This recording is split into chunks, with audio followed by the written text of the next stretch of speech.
انا اعطیناک الکوثر فصل لربک وانحر ان شانئک هو الابتر۔ اے نبی ہم نے آپ کو خیر کثیر عطا کی۔ اس خیر کثیر میں یہ تو یہ کہ حوض کوثر وہ بھی اسی میں شامل ہے، لیکن یہ کہ اس پر آپ کو 25-30 قول مل جائیں گے۔ قرآن سب سے بڑا خیر کثیر ہے، بہت بڑا خیر کثیر۔ حکمت، ومن یؤت الحکمۃ فقد اوتی خیرا کثیرا، جس کو حکمت اور دانائی دے دی گئی اس کو تو خیر کثیر دے دیا گیا۔ تو ہم نے آپ کو وہ سب کچھ عطا کر دیا ہے اور بہتات کے ساتھ عطا کر دیا ہے، جو انسان کی انسانیت کے لیے اس کے لیے یہ سمجھیے کہ ترہ امتیاز بن سکتا ہے۔ فصل لربک وانحر، پس اپنے رب کے لیے نماز پڑھا کیجئے اور نحر کیجئے، اونٹ قربان کیا کیجئے۔ یہ گویا کہ عید الاضحیٰ کا نقشہ آ گیا۔ فصل لربک، پہلے ہم نماز پڑھتے ہیں دوگانا عید الاضحیٰ، اور پھر جا کر ہم قربانی کرتے ہیں۔ وانحر ان شانئک هو الابتر، یقیناً آپ کا دشمن ہی ہے کہ جو دم کٹا ہو جائے گا۔ اس کا پس منظر یہ ہے کہ جب حضور کے ایک صاحبزادے بچپنی میں فوت ہو گئے تو کچھ جو کفار تھے مکے کے انہوں نے بڑی خوشیاں منائی کہ ایک ہی بیٹا تھا، باقی تو ان کی بیٹیاں ہیں۔ آپ کو معلوم ہے کہ 4 بیٹیاں تھیں حضور کی صلی اللہ علیہ وسلم، لیکن یہ کہ بیٹا جو تھا وہ ایک ہی تھا، وہ اللہ نے اٹھا لیا، تو بڑے خوشیاں منائی گئی کہ یہ تو اب دم کٹا جیسے ہوتا ہے جس کا کوئی پیچھے نام نہ رہ جائے۔ بیٹیوں سے تو نام چلتا نہیں، نام تو چلتا ہے بیٹوں سے، تو اب ان کا تو کوئی تذکرہ ہی نہیں رہے گا، کوئی بات نہیں، جب تک یہ ہے آگے کوئی نام لینے والا نہیں۔ تو فرمایا کہ نہیں، ان کو تو کروڑوں بیٹے اللہ عطا کرے گا، کروڑوں اربوں بیٹے عطا کرے گا۔ ہاں اے نبی، آپ کا دشمن ضرور ہے کہ جس کا نام لیوا کوئی نہیں۔ پابندی، اس کے قوانین، قواعد و ضوابط کا پورا لحاظ رکھتے ہوئے یہ ہے فصل لربک، اپنے رب کے لیے نماز پڑھیے، وانحر، اور اونٹ جو ہے نحر کیجیے، اللہ کی راہ میں قربانی کرتے رہے۔ اس دونوں الفاظ کو جوڑ کر ایک نتیجہ نکالا ہے بعض حضرات نے کہ اس سے مراد خاص طور پر بقرعید کی نماز اور اس کے بعد جو نحر کیا جاتا ہے، آ کر قربانی دی جاتی ہے، تو یہ اس سے مراد ہے۔ لیکن یہ بھی میں سمجھتا ہوں کہ صرف ایک ذوقی سی بات ہے، ورنہ جو پس منظر ہے بالکل ابتدائی زمانے کی یہ صورتیں ہیں۔ اس وقت نہ بقرعید تھی، البتہ یہ چیزیں موجود تھیں، نماز آپ کو دے دی گئی اسی وقت، اور ظاہر بات ہے کہ جب تک آپ مکے میں رہے یقیناً آپ ہر سال حج کرتے رہے۔ کیسے ممکن ہے کہ آپ حج نہ کریں؟ جب اسی کعبے کا طواف کر رہے تھے جس میں 360 بت تھے، وہیں کھڑے ہو کر نماز پڑھتے تھے اور سجدہ کرتے تھے جہاں دائیں بائیں بت رکھے تھے، تو حج کے معاملے میں تو ایسی کوئی شے تھی نہیں۔ مینا میں جانا ہے، عرفات میں جانا ہے، مزدلفہ میں، یا جو بھی ان کا باقی رہ گیا تھا، تو ہر سال آپ حج بھی کرتے ہوں گے، اور یقیناً بہت سے اونٹ آپ قربان بھی کرتے ہوں گے۔ آپ نے حجۃ الوداع میں 100 اونٹ نحر کیے ہیں، جن میں سے 63 اپنے دست مبارک سے نحر فرمایا، اور بقیہ 37 حضرت علی نے آپ کی طرف سے 100 اونٹ۔ تو اس سے اندازہ کیجئے کہ جو ابتدائی دور ہے، یہ صورتیں جب نازل ہو رہی، اس وقت تو حضور کی جو ہے مالی حالت بھی بہت اچھی تھی۔ حضرت خدیجہ متمول ترین خاتون عرب کی، وہ آپ کے حوالہ عقل میں تھی، اس اعتبار سے یقیناً اس وقت بھی آپ نحر کرتے ہوں گے۔ اور نحر جیسا کہ میں بیان کر چکا ہوں، اس دور میں غریبوں کو کھانا کھلانا، گوشت کا بانٹ دینا، تو یہ در حقیقت ان کے ہاں سخاوت کا سب سے بڑا مظہر تھا۔ فصل لربک وانحر، تو اے نبی آپ کو شکرانے میں وہ سارا خیر کثیر جو آپ کو عطا ہوا ہے، اسی لیے دیکھیے وہ نماز تہجد جب آپ پڑھتے تھے اور اتنی طویل رکعتیں پڑھتے تھے کہ آپ کے پاؤں متورم ہو جاتے تھے، تو لوگوں نے کہا حضور آپ اپنے اوپر اتنا تشدد کیوں کر رہے ہیں؟ آپ پہ تو اول تو کوئی گناہ ہے نہیں، کوئی آپ کے مقام کے اعتبار سے اگر کسی شے کو کہا جائے کہ کوئی فروگزاشت ہے تو اللہ تعالیٰ اس کی بھی معافی کا اعلان کر چکا، تو پھر آپ کیوں مشقت جھیلتے ہیں؟ تو جواب آپ کا کیا تھا؟ افلا اکون عبدا شکورا، تو کیا میں اپنے رب کا ایک شکر گزار بندہ نہ بنوں؟ میری یہ نماز شکرانے کی نماز ہے، میں اپنے رب کا شکر ادا کر رہا ہوں، اس نے جو مجھے خیر کثیر عطا فرمایا ہے۔ اب جس درجے کا وہ خیر کثیر ہے اسی درجے کا شکر مجھے اپنی امکانی حد تک ادا کرنا ہے۔ تو فصل لربک وانحر یہاں شکرانے کے طور پر ہے، انا اعطیناک الکوثر فصل لربک وانحر ان شانئک هو الابتر، یقیناً جو آپ کا دشمن ہے وہی ابتر ہے۔ اس ابتر کے لفظ کی مجھے وضاحت کرنی ہوگی۔ شدا، شین، نون اور حمزہ آتا دشمنی کے لیے، ولا یجرمنکم شنآن قوم علی الا تعدلوا اعدلوا هو اقرب للتقوی، کسی دشمنی کسی قوم کی تمہیں آمادہ نہ کر دے کہ تم عدل سے راستہ جو ہے اپنا بدل لو اور دستکش ہو جاؤ، عدل پر رہو، چاہے تمہارا دشمن ہے اس کے ساتھ انصاف۔ تو یہ شان یہ ہے، اس کے معنی دشمن۔ ان نشانیہ کا ہو الابتر، یقیناً آپ کا دشمن ہی ابتر ہے۔ ابتر کے معنی کیا ہے؟ با تا را کا مادہ آتا ہے بطن، کسی شے سے کٹ جانا۔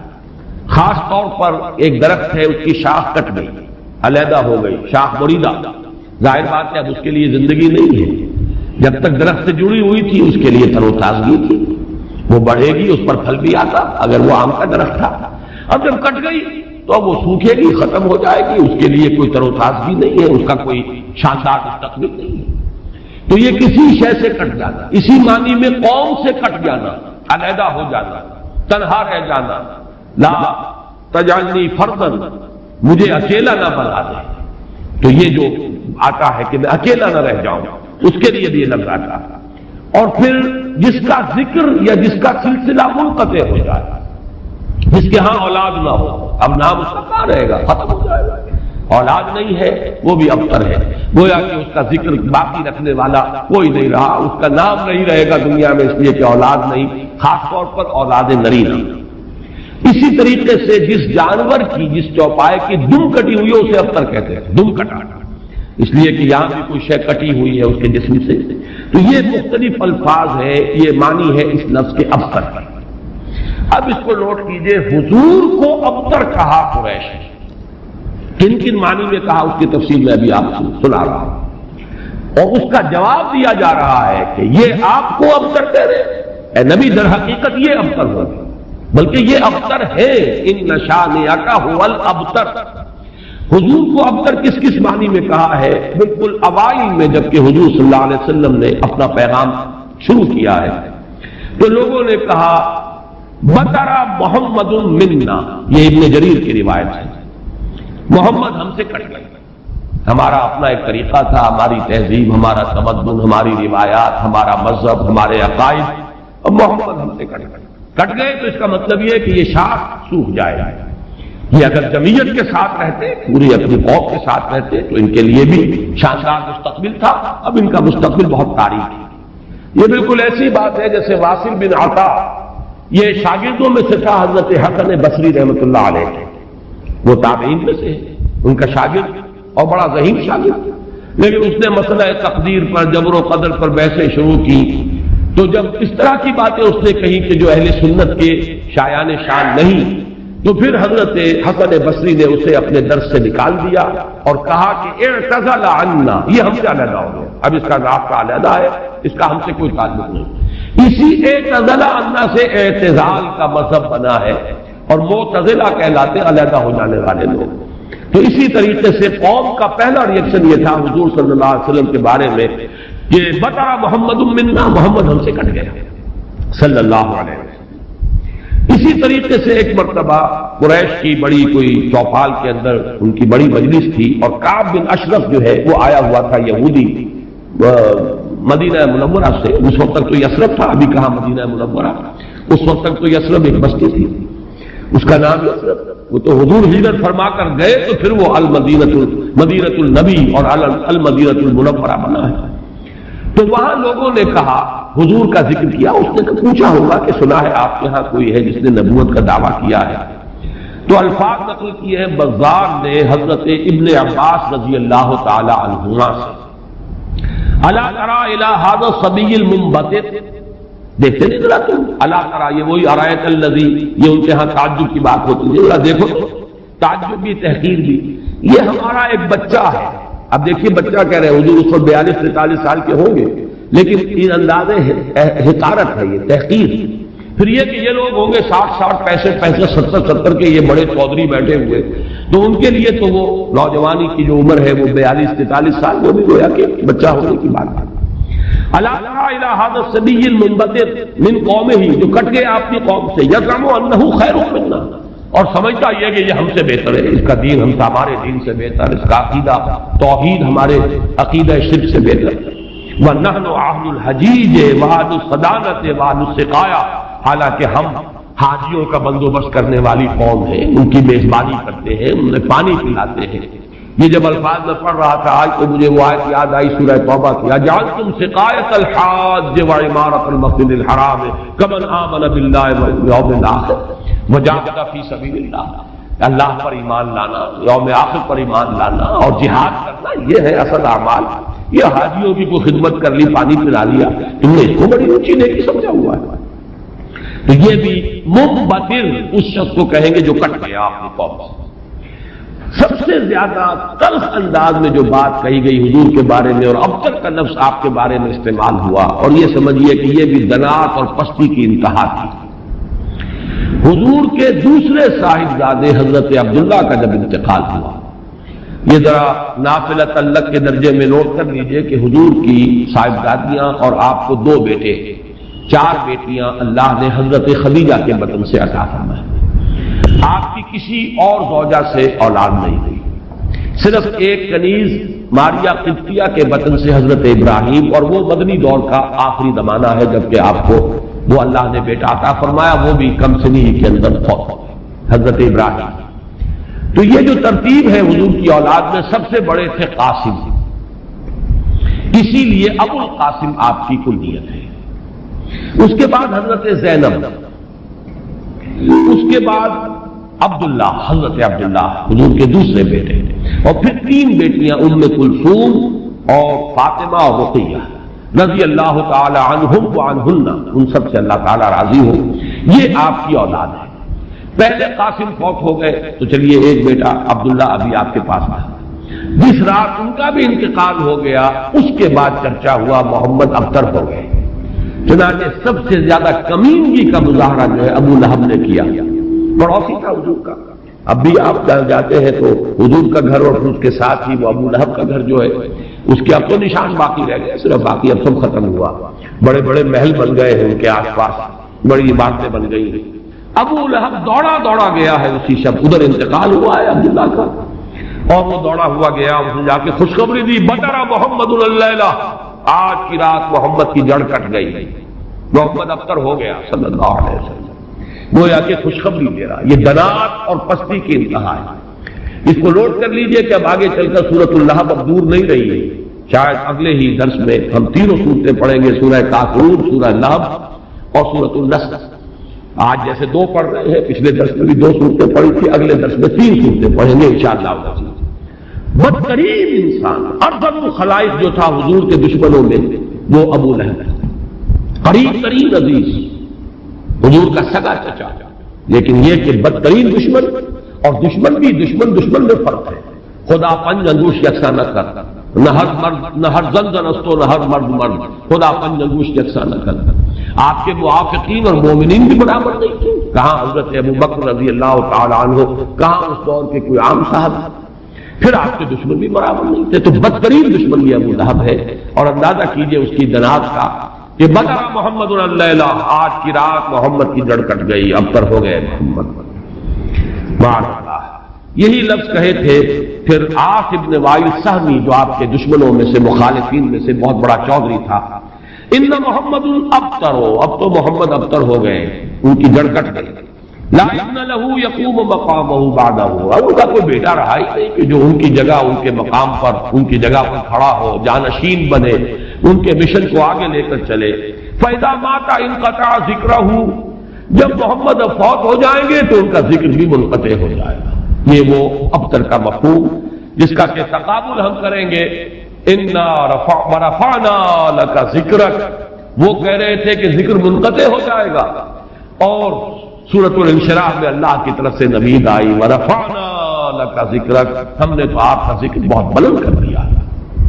تو یہ ہے اِنَّ شَانِئَكَ هُوَ الْأَبْتَرُ، اے نبی آپ ابتر نہیں ہوں گے، آپ کو تو ہم نے خیر کثیر عطا فرمایا، آپ کا ذکر بلند کیا۔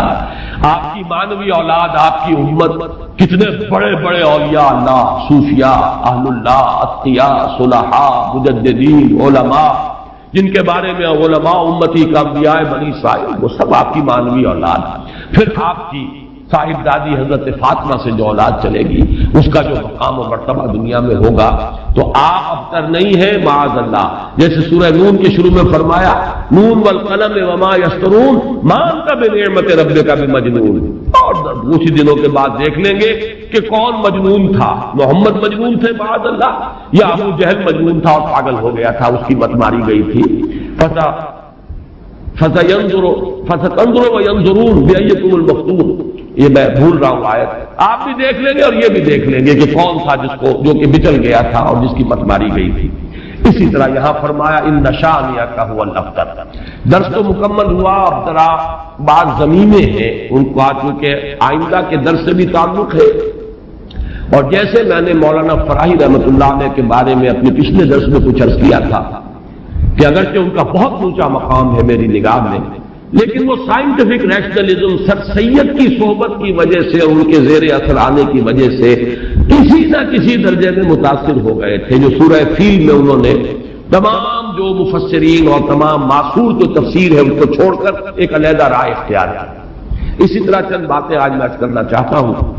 ایک تو یہ جو صورتیں اس وقت ہم پڑھ رہے ہیں ان میں سے تقریباً تمام صورتوں کے بارے میں مکی اور مدنی ہونے کا اختلاف موجود ہے.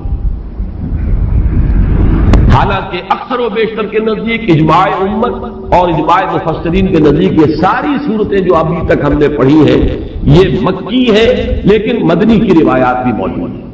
خاص طور پر اس سورہ مبارکہ کے بارے میں تو ایک ایسی روایت ہے جو مسلم شریف میں بھی ہے, مسند احمد میں بھی ہے, سنن ابی داؤد میں بھی ہے, سنن نسائی میں بھی ہے, اور حضرت انس رضی اللہ تعالی عنہ سے مروی ہے. حضرت انس حضور کے خادم خاص رہے مدنی دور میں. اب ظاہر بات ہے وہ واقعہ بیان کر رہے ہیں.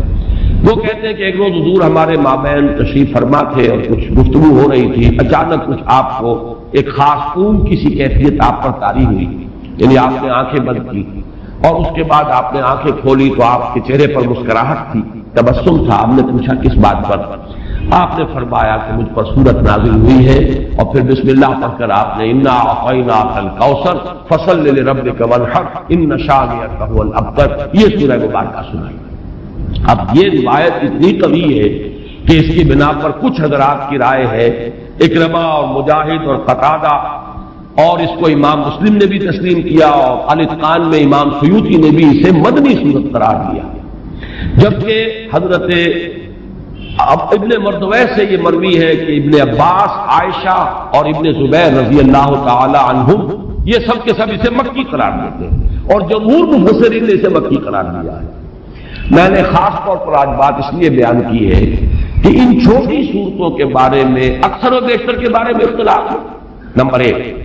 نمبر دو یہ کہ اصل میں اس میں جو تعبیر ہو جاتی ہے, اور بہت سی صورتوں کے بارے میں کہا گیا یہ 2 دفعہ نازل ہوئی. سورہ اخلاص مکے میں بھی نازل ہوئی, مدینے میں بھی نازل ہوئی. فلاں سورت مکے میں بھی نازل ہوئی, مدینے میں بھی نازل ہوئی. یہ دو دفعہ کے نزول کا مطلب کیا ہے؟ ہوتا یہ تھا کہ قرآن مجید ظاہر بات ہے کہ اس طریقے سے مصحف کی شکل میں تو موجود تھا ہی نہیں. کسی کچھ صورتیں یاد ہیں, کسی کو کچھ صورتیں یاد ہیں. ابھی پورا قرآن نازل بھی نہیں ہوا. یہ تو یوں سمجھیے کہ مدنی کے دور کے بھی انتہا پر جا کر پورا قرآن بنے گا, تو وہ اتنا چرچا نہیں تھا لوگوں کے مابین. اور وہ صورتیں کہ جو مکی دور میں نازل ہوئی تھی, جب وہ حالات و واقعات ایسے ہوتے تھے مدنی دور میں بھی کہ جن پر ان صورتوں کے مضامین کا انتباہ ہوتا تھا, تو حضور اس وقت جب پڑھتے تھے تو لوگ یہ سمجھتے تھے یہ ابھی نازل ہوئی, حالانکہ وہ اصل میں مکے کے دور میں نازل ہو چکی. لیکن یہ کہ جیسے کہ انتباہ ایسا ہو جاتا ہے, وہ واقعہ بہت ہی مشہور ہے کہ سورہ آل عمران میں وہ آیت موجود ہے وما محمد الا رسول قد خلت من قبلہ الرسل افئن مات او قتل انقلبتم علی اعقابکم. لیکن جب حضور کا انتقال ہوا ہے اور حضرت عمر پر ایک جذباتی کیفیت طاری ہوئی اور تلوار کھینچ کر آپ بیٹھ گئے کہ جو کہے گا کہ محمد کا انتقال ہو گیا اس کی گردن اڑا دوں گا. پھر حضرت ابو بکر آئے, سیدھے گئے حجرہ عائشہ میں. حضرت عائشہ ان کی اپنی صاحبزادی ہے, وہاں تو کوئی حجاب نہیں, پردہ نہیں. حضور کا جسد مبارک وہاں تھا اور چادر پڑی ہوئی تھی اوپر. چادر ہٹائی پیشانی پر, پیشانی مبارک پر بوسہ دیا. آپ نے وہاں الفاظ بھی کہے کہ اللہ آپ پر 2 موتیں جمع نہیں کہے گا, بس یہ موت تھی جو آ گئی, اب تو حیات ہی حیات اور حیات طیبہ ہے. باہر آ کر اب آپ نے خطبہ دیا من کان یعبد محمدا فإن محمدا قد مات ومن کان یعبد اللہ فإن اللہ حی لا یموت. جو کوئی محمد کو پوچھتا تھا وہ سن لے کہ محمد کا انتقال ہو گیا. اور جو کوئی پجاری تھا اللہ کا، پوجنے والا اللہ کو، وہ جان لے کہ اللہ تو زندہ ہے جس پر کبھی موت آری نہیں ہوئی۔ پھر آیت پڑھی وما محمد اللہ رسول قد خلت من قبلہ الرسل۔ حضرت عمر فرماتے مجھے ایسے محسوس ہوا جیسے یہ آیت اسی وقت نازل ہوئی۔ یہ جو کیفیت ہوتی ہے کہ آیات کا جب مضامین کے اعتبار سے انطباق ہوتا تھا مدنی دور کے مختلف واقعات پر، تو صحابہ یہ سمجھ لیتے تھے بات کہ شاید یہ صورت ابھی نازل ہوئی ہے، حالانکہ وہ صورت مکی دور کی نازل شدہ صورتوں میں سے۔ یہ میں نے خاص طور پر آج یہ ضمیمہ اپنے درس کا اس لیے بیان کر دیا ہے کہ اگلے درس میں ایک بڑی اہم بحث آئے گی سورۃ النصر کے زمانہ نزول کے بارے میں۔ میری رائے چونکہ اس کے بارے میں نے کافی غور و خوض کیا ہے، اور جس رائے پر میرا دل ٹھکا ہے وہ عام جو تفاسیر میں رائے ہے اس سے مختلف ہے، اس لیے میں نے یہ پورا مضمون آج تمہیداً بیان کر دیا کہ خود اس سورہ مبارکہ کے بارے میں مسند احمد ابن حنبل، صحیح مسلم اور سنن ابی داؤد اور سنن نسائی کی روایت کے برعکس جمہور مفسرین نے، ان کے نزدیک اس روایت کی روح سے یہ مدنی ہے، لیکن جمہور مفسرین نے اس کو مکی قرار دیا۔ تو گویا کہ اس میں رائے قائم کرنے کا موقع ہے، امکان ہے، اور انسان جو ہے مضمون کی دلالت کے اعتبار سے مضمون کیا ہے صورت کا کوئی نہ کوئی رائے قائم کر سکتا ہے۔ اب دوسری بات میں عرض کر رہا ہوں، آج میں نے تذکرہ کیا تھا اور وہ میں نے جیسے کہ پچھلی مرتبہ عرض کیا تھا، اب یہ مصحف کا درس، قرآن مجید کا درس مسلسل اب ختم ہوا چاہتا ہے۔ میں سمجھتا ہوں کہ 2 نہیں تو میکسیمم 3 نشستوں میں ہم پہنچ جائیں گے اختتام تک ہو سکتے۔ تو چند باتیں میں اپنے اس درس میں ریکارڈ کرا رہا ہوں تاکہ کچھ پتہ نہیں دوبارہ پھر یہ کہیں درس جو ہے شروع ہو تو زندگی میں کتنی مہلت ملے، کہاں تک میں پہنچ پاؤں۔ تو چند باتیں جو ہے وہ افادہ عام کے لیے میں چاہتا ہوں کہ ابھی وہ نوٹ ہو جائیں، رجسٹرڈ ہو جائیں اور وہ ریکارڈ ہو جائیں۔ اور چونکہ میں نے اپنی 4 سورسز قرار دی، علامہ اقبال، ڈاکٹر رفیع الدین ایک سورس ہے، لیکن وہ کوئی مفسرین میں سے ہے ہی نہیں، ایک فکر ہے، ان کا سوچ ہے، تعبیر کی ہے انہوں نے۔ علامہ اقبال کو میں اس دور کا سب سے بڑا ترجمان القرآن مانتا ہوں۔ عظمت قرآن کا جتنا انکشاف اس شخص پر ہوا میرے نزدیک کسی دوسرے شخص پر نہیں ہوا۔ یہ میرا وہ قول ہے جس کو میں کھلا کہتا ہوں، بغیر بلا خوف تردید کہتا ہوں۔ لیکن بہرحال مفسر نہیں، میں نہ عارف، نہ مجدد، نہ محدث، نہ فقیہ۔ اور دوسرا جو ہے وہ شیخین، شیخ الہند، شیخ الاسلام۔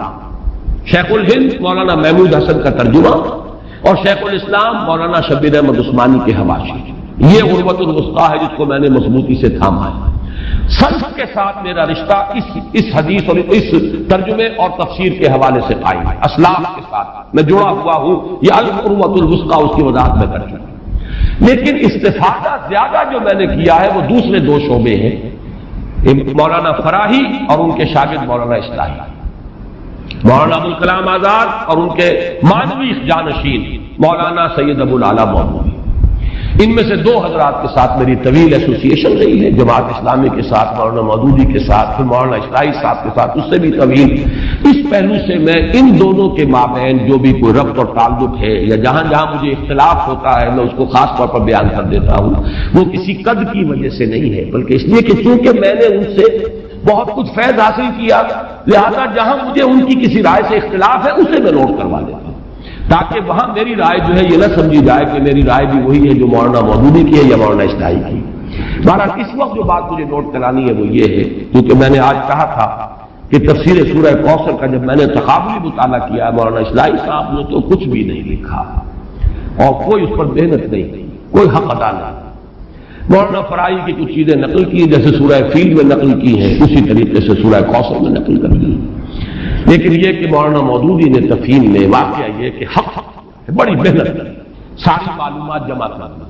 البتہ ان دونوں میں جو ایک فرق و تفاوت ہے اس کے اعتبار سے 2 پوائنٹ نوٹ کر لیں۔ مجھ سے بہت سے لوگ مشورہ مانگتے ہیں کہ آپ کون سی تفسیر ریکمنڈ کرتے ہیں، تو میں ہمیشہ یہ کہا کرتا ہوں کہ مولانا مودودی کی تفہیم اگر صرف آپ پڑھتے ہیں تو حواشی جو ہے شیخ الہند کے اور شیخ الاسلام کا ترجمہ اور حواشی وہ ضرور شامل کرنا۔ تدبر قرآن پڑھتے ہیں تو اس کے ساتھ بھی اس کو ضرور شامل کیجیے۔ اس کی کیا وجہ ہے؟ یہ دونوں تفسیریں چاہے تفہیم القرآن ہو چاہے تدبر قرآن ہو، دین کا جو باطنی پہلو ہے، تصوف کی جو چاشنی ہے، اس سے یہ دونوں تفسیریں بالکل خالی ہیں، قائل ہی نہیں۔ جب قائل نہیں تو ادھر ان کی توجہ نہیں ہوئی، ان حقائق پر نگاہ نہیں گئی۔ موتی ہے بکھرے ہوئے ہیں، لیکن یہ کہ آپ کی توجہ نہیں ہے، آپ کو نظر نہیں آئے گا کہ موتی بکھرے ہوئے ہیں۔ مولانا مودودی کا بھی وہ مزاج نہیں، مولانا اصلاحی صاحب کا بھی وہ مزاج نہیں، بلکہ مولانا اصلاحی صاحب زیادہ ہی سخت۔ اس اعتبار سے ان دونوں کی تفسیروں کے اندر یہ پہلو جو ہے، ایک پہلو بہت ہی یہ سمجھیے کہ یعنی نظر انداز ہو گیا ہے، اس پہلو سے وہاں بڑی کمی ہے۔ اس کمی کو پورا کرنے کے لیے حرفی پہلو تفہیم القرآن میں ہے، تدبر قرآن مجید کے اپنے اسالیب، زبان کی بحث ادب کے حوالے سے، اور نظم القرآن، قرآن کا نظم، سورتوں کا، آیات کا، یہ مولانا اصلاحی صاحب کا خاص کام ہے۔ لیکن دونوں چونکہ اس سے خالی ہے، معنوی اور وہ جو روحانی مباحث ہے، تصوف کے موضوعات ہیں، لہذا اس کو تو شامل کرنا چاہیے ہر صورت، یعنی شیخ الہند کا ترجمہ اور مولانا شبیر احمد عثمانی کے حوالے کہ حضرت موسیٰ علیہ السلام کا آپ کو معلوم ہے کہ کوہ طور پر اللہ تعالیٰ سے ہم کلامی کا شرف حاصل کرتے تھے، گفتگو ہو رہی ہے لیکن اللہ نظر نہیں آ رہا۔ اب اس کو اپنے اوپر تاریخ کیجئے، یہ صاف سامنے آتے بھی نہیں، صاف چھپتے بھی نہیں۔ یہ جو صورتحال تھی کہ اگر کسی کی آپ آواز سن رہے ہیں، کلام سن رہے، سامنے نہیں آ رہا، تو آپ کے دل میں خواہش پیدا ہوگی کہ ذرا سا یہ پردہ بھی اٹھا دیا جائے، مجھے دیدار بھی حاصل ہو جائے۔ لہذا سورہ اعراف میں ہے جب کئی بار یہ شرف ہم کلامی حاصل ہوا اللہ سے، تو حضرت موسیٰ علیہ السلام نے بڑی ہمت سے کام لیا، بڑی جرت کی درخواست کر دی، رب ارنی انظر الیک، یہ جو پردہ بیچ میں حائل کیا ہوا ہے پروردگار، تو میرا شوق دیکھ، میرا اشتیاق دیکھ، تو مجھے ذرا دیدار بھی عطا ہو جائے۔ اس پر کیا بات کہی گئی؟ لن ترانی، موسیٰ تم مجھے ہرگز نہیں دیکھ سکتے، تم اس جسد ظاہری کے ساتھ، اس جسد مادی کے ساتھ، ان عنصری آنکھوں سے میرا دیدار نہیں کر سکتے۔ ولیکن انظر الی الجبل، دیکھو ہم تمہیں ایک مثال دیے دیتے، ذرا اس پہاڑ کی طرف دیکھو، ہم اپنی ایک تجلی اس پر ڈالیں گے، فإن استقر مکانہ فسوف ترانی، اگر وہ پہاڑ ہماری تجلی کو جھیل جائے، تحمل کر لے، تو تم بھی سوچنا کہ شاید ہمیں دیکھ سکو۔ اس کے بعد ہوا کیا؟ فلما تجلی ربہ للجبل جعلہ دکا وخر موسیٰ صعقا، جب اللہ تعالیٰ نے پہاڑ پر اپنی ایک تجلی ڈالی تو وہ پہاڑ جو ہے پھٹ گئے، اور موسیٰ، اب دیکھیے براہ راست تجلی موسیٰ پر نہیں ہے، یہ انڈائریکٹ مشاہدہ ہے تجلی ربانی کا کہ جو پہاڑ پر ہوئی ہے، اور پہاڑ کی جو کیفیت ہوئی ہے اس کے مشاہدے سے حضرت موسیٰ بے ہوش ہو گئے۔ فصعق موسیٰ خر موسیٰ صعقا، یہ ہے وہ مثال جو یہاں دی ہے قرآن کے لیے۔ لو انزلنا هذا القرآن على جبل لرأيته خاشعا متصدعا من خشیۃ اللہ۔ نتیجہ کیا نکلا؟ انفر کیجئے، استدلال، استنتاج، نتیجہ یہ نکلا کہ جو تاثیر تجلی ذات ربانی کی ہے وہی تاثیر کلام ربانی کی ہے، صرف یہ ہے کہ ہمیں اس کا شعور نہیں، ہمیں اس کا ادراک نہیں۔ یہ بالکل ذات کی تجلی کی جو تاثیر تھی وہی قرآن خود بیان کر رہا ہے کہ اس کلام ربانی کی۔ اس کو بھی علامہ اقبال نے خوب کہا ہے، فاش گویم آنچ در دل مزمرست، صاف کہہ دیتا ہوں جو کچھ میرے دل میں ہے، این کتابیں نیش چیزیں دیگر است، اسے کتاب نہ سمجھ بیٹھنا قرآن کو، یہ کتاب نہیں ہے، کچھ اور ہے۔ کچھ اور کیا ہے؟ مثل حق پنہاں ہم پیداستو، زندہ پائندہ گویاستو، یہ تو جیسے اللہ تعالیٰ کی ذات ہے، مثل حق، ذات حق سبحانہ و تعالیٰ کی طرح یہ زندہ ہے، پائندہ ہے، مثل حق پائندہ گویاستو، یہ جو ہے زندہ ہے، یہ متکلم ہے، کلام نہیں ہے۔ کل صفات ربانیہ جو ہے ظاہر اور باطن، مثل حق پنہا، ظاہر و پنہا، اور حی و قیوم جیسے اللہ کی ذات ہے، وہی صفات اس کلام کی ہے۔ اور اس کے بعد وہ شعر آیا تھا جو میں پہلے سنا چکا ہوں، چوں بجاں درست جاں دیگر شبد، جب یہ قرآن کسی انسان کے اندر سرایت کر جاتا ہے، اس کے دل پر نازل ہوتا ہے۔ لیکن یہ الفاظ آپ کو کہیں اور نہیں ملیں گے۔ میرے نزدیک جہاں علامہ اقبال اس دور میں قرآن کی عظمت کا سب سے بڑا ثبوت ہے، وہاں عظمت قرآنی کے سب سے زیادہ واقف اور اس کا سب سے زیادہ شعور رکھنے والے بھی علامہ اقبال. یہ الفاظ آپ کو کہیں نہیں مل سکیں گے کہ مثل حق پنہا ہم پیداستو زندہ و پائندہ و گویاستو چون بجاں در رفت جہاں دیگر شود جہاں چو دیگر شد جہاں دیگر شود. جب یہ انسانوں کے اندر سرایت کر جاتا ہے، ان کے اندر ایک انقلاب آ جاتا ہے، اور یہ اندر کا انقلاب ہے جو ایک عالمی انقلاب کا پیش خیمہ بنتا ہے.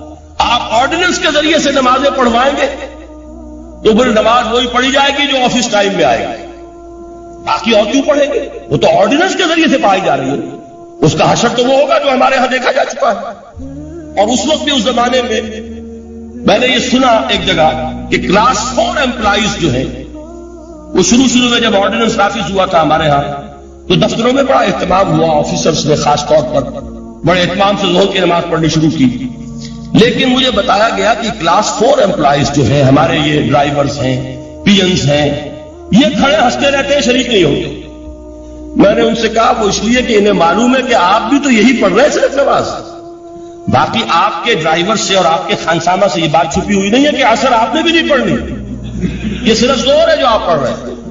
تو یہ اصل میں اندر کا انقلاب جب تک نہ آئے، باہر کا ٹھوسا ہوا انقلاب، وہ تو جب پریشر ہٹ جائے گا تبدیلی ختم ہو جائے گا. چوں بجاں در رفت جہاں دیگر شود، اندر انقلاب آئے. جب اندر تبدیلی ہو جائے گی اب انسان کا پورا وجود بدلے گا، پھر اس کے اندر سے تبدیلی جو ہے وہ ابھرے گی، اسے کسی خارجی دباؤ کی ضرورت نہیں ہوگی. جہاں جو دیگر شد جہاں دیگر شود. اور جب انسانی شخصیتوں کے اندر یہ انقلاب اندر سے آتا ہے تو پھر وہ عالمی انقلاب بنتا ہے. جیسے کہ محمد رسول اللہ کا انقلاب. واقعہ یہ ہے کہ اگر جوش کانسپیریسی، عبداللہ ابن سبا کی سازش اگر کامیاب نہ ہو گئی ہوتی اور مسلمانوں کے اندر آپس کا اختلاف اور سر پھٹول نہ ہو جاتا، جو حضرت عثمان کی شہادت، پھر حضرت علی کی شہادت رضی اللہ تعالی عنہما، اور حضرت علی کی دوران خلافت کی آپس کے جو جنگیں ہوئی، جنگ جمل، جنگ صفین، جنگ نہروان، اگر یہ نہ ہوئی ہوتی تو جس سپیڈ کے ساتھ اور رفتار کے ساتھ انقلاب محمدی کی توسیع ہو رہی تھی علی صاحب الصلاۃ والسلام، کوئی طاقت دنیا میں نہیں تھی. اقبال نے اس کا بھی نقشہ کھینچا ہے کہ تھمتا نہ تھا کسی سے سیل رواں ہمارا. وہ سیل رواں تھا، کوئی روکنے والا نہیں تھا. انٹرنل سیبوٹاج وہ ہے کہ جس نے اس انقلاب کا راستہ روکا. تو واقعہ یہ ہے کہ وہ اندرونی انقلاب حضور نے برپا کیا قرآن کے ذریعے صحابہ میں. اندر سے جو انقلاب تھا اس نے عرب میں ایک انقلاب کی شکل اختیار کی. اور یہ انقلاب جو ہے اتنی اپنے اندر قوت رکھتا تھا، اتنی پوٹینشیلٹی تھی اس کی کہ وہ 20 برس کے اندر کہاں آکسس دریائے جیہو، کہاں اٹلانٹک. تصور تو تاریخ میں اس سے پہلے اتنی بڑی کوئی مملکت قائم ہوئی نہیں. کہاں یمن اور کہاں ایشیا کوچک، ایشیا مائنر ٹرکی، یہاں سے وہاں اور وہاں سے یہاں اتنی عظیم مملکت حضرت عثمان رضی اللہ تعالیٰ عنہ کے خلافت میں ہو چکی تھی. یہ بات اگر یہ چلتا معاملہ آگے تو کوئی قوت اب نہیں رہی تھی. سلطنت روما ختم ہو چکی تھی، سلطنت کسرا ختم ہو چکی تھی، فرشتے اڑ گئے تھے. اب کون سی طاقت رہ گئی تھی جو شراب کا راستہ روکتی؟ یہ وہ یہودی سازش ہے جس نے اندر سے سبوٹاج کیا. بہرحال یہ ہے انقلاب محمدی کا طریقہ، اندر سے تبدیلی. اسی کو علامہ اقبال نے کہا ہے تیرے ضمیر پہ جب تک نہ ہو نزول کتاب، گرہ کشا ہے نہ راضی نہ صاحب کشاف. یہ قرآن اب بھی تم ایسے محسوس کرو کہ جیسے تمہارے دل پر نازل ہو رہا ہے. اور مجھے یاد آیا امام ابن قیم رحمۃ اللہ علیہ، ان کا ایک بڑا پیارا جملہ ہے. وہ کہتے ہیں قرآن کے بعض پڑھنے والے ایسے ہیں کہ جب وہ قرآن کو پڑھتے ہیں تو یوں محسوس کرتے ہیں کہ قرآن مصحف میں لکھا ہوا نہیں ہے، ان کے اپنے دل کے اوپر کندہ ہے، دل کے اوپر سے پڑھ رہے ہیں. یعنی اتنی کامل مطابقت وہ محسوس کرتے ہیں، اپنی فطرت، ہیومن نیچر اور قرآن کے اندر اتنی مطابقت ہے. اس طرح وہ ٹیلی کرتے ہیں ایک دوسرے کے ساتھ کہ محسوس ہوتا ہے کہ وہ کتاب ان صفحات میں لکھی ہوئی نہیں ہے بلکہ لوح قلب پر لکھی ہوئی ہے کہ جہاں سے وہ انسان اسے پڑھ رہا. تو پہلی بات تو قرآن مجید کی سائد کے حوالے سے اس پہلو سے ہمارے سامنے آئی کہ جو تاثیر ہے ذات ربانی کی تجلی کی، وہی تاثیر ہے اس قرآن مجید کی، بشرطے کہ ہمارے دل جو ہے وہ کچھ اپنے اندر اس استعداد اور صلاحیت کو پیدا کرتا ہے. دوسرا مقام ہے سورہ یونس کا. اب کسی کلام کی عظمت کا دوسرا پہلو ہو سکتا ہے اس کی افادیت کے اعتبار سے. اس سے فائدہ کیا ہوگا نوع انسانی کے لیے؟ دیکھیے 2 آیات، یہ عظیم خزانے ہیں عظمت قرآن کے، سورہ یونس میں، یا ایھا الناس، اے لوگو، قد جاءتکم موعظۃ من ربکم وشفاء لما فی الصدور وہدی ورحمۃ للمؤمنین. 4 الفاظ نوٹ کر لیجیے.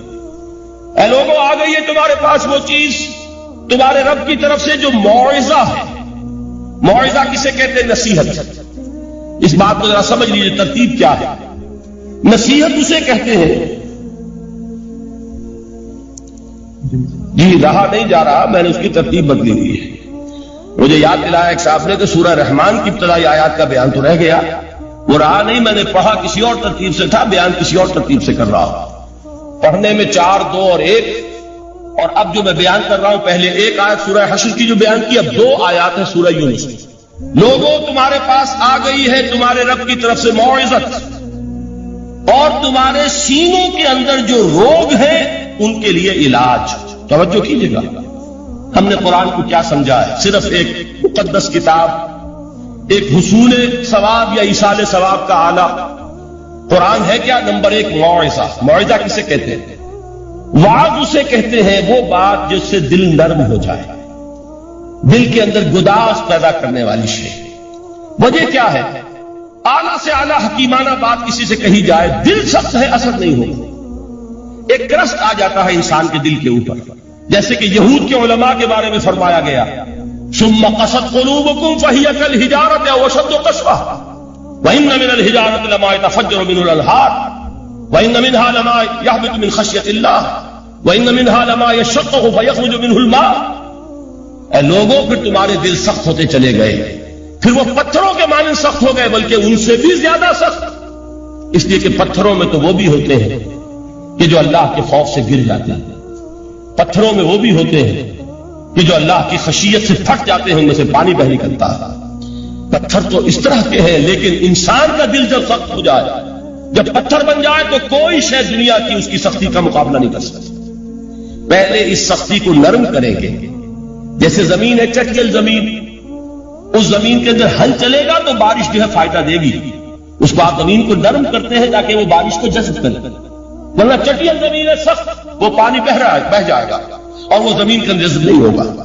تو پہلا لفظ استعمال کیا موعظہ. یہ قرآن واعظ ہے، نصیحت ہے، دلوں کو نرم کرتا ہے، دلوں پر جو کرست آ گیا ہے سخت اسے توڑتا ہے، اس میں ہل چلاتا ہے. پھر کیا کرتا ہے؟ پھر جب یہ جذب ہوتا ہے، شفاء لما فی الصدور، جو سینے کے روگ ہیں ان کے لیے شفا. اب آپ غور کیجئے گا، علامہ اقبال نے انہی 2 اعتبارات سے مسلمانوں کا مرثیہ کہا کہ مسلمانوں نے اس قرآن کو نہ موعظہ کے لیے استعمال کیا اور نہ تزکیہ نفس کے لیے استعمال کیا، بلکہ اس کو تو صرف بنا لیا ہے وہ جان آسانی سے نکالنے کا نسخہ یا ایصال ثواب کا آدھا. چنانچہ کہتے ہیں واعظ کے لیے واعظ دستہ زن و افسانہ بند. واعظ جو ہے ہمارے داستانے کہتے ہیں، افسانے کہتے ہیں، قصے کہتے ہیں، لطیفے کہتے ہیں. معنی او پس تو حرف او بلند، اس کے بیان میں معنی تو ہوتے ہیں بہت ہی گھٹیا نیچے کے، پس الفاظ کا شکو ہوتا ہے، الفاظ بہت اونچے ہوتے ہیں. از خطیب و دیلمی گفتار او با ضعیف و شاذ و مرسل کارے او. سارا باز و نصیحت جو ہو رہا ہے وہ ضعیف حدیثوں کے ذریعے سے، ضعیف روایات، یہ روایات بخاری کی ہو، مسلم کی ہو، ترمذی کی ہو، ابن ماجہ کی ہو. کہا خطیب بغدادی اور دیلمی، وہ کتابیں کہ جن کی کوئی سند نہیں ہے، وہاں کی روایات کے ذریعے سے لوگوں کو تذکیر کرنے کی کوشش کر رہے ہیں. با ضعیف و شاذ و مرسل کارے ہوئے، ضعیف روایات، شاذ روایات، مرسل روایات، جن کا سلسلہ روایت محمد الرسول اللہ تک متصل نہیں ہے، اس کے ذریعے سے کر رہے ہیں. حالانکہ موعظہ، سب سے بڑا موعظہ یہ قرآن تھا. قرآن کہتا ہے خود فذکر بالقرآن من یخاف وعید. اے محمد صلی اللہ علیہ وسلم، آپ اس قرآن کے ذریعے نصیحت کیجیے. یہ قرآن ہے جو دلوں کی سختی کو ختم کرے گا، گداز پیدا کرے گا. دوسری طرف علامہ اقبال کیا کہتے ہیں کہ جہاں تک ہمارے ہاں جو بھی تصوف کے معروف حلقے ہیں، صوفیاء حق کی بات نہیں کہہ رہا، وہاں قوالی ہو رہی ہوگی تو حال آ جائے گا. صوفی پشمینہ پوشے حال مست، از شراب نغمہ قوال مست، قوال سے جو کچھ مل رہا ہے، حال آ رہا ہے، مستی آ رہی ہے، کیف اور سرور حاصل ہو گیا ہے، صوفی پشمینہ پوش حال مست، از شراب نغمہ قوال مست. لیکن یہ کہ اس کی محفل میں در نمی سعادت بقرآن محفلش، اس کی محفل میں قرآن کا کہیں گزر نہیں ہے، جبکہ محمد الرسول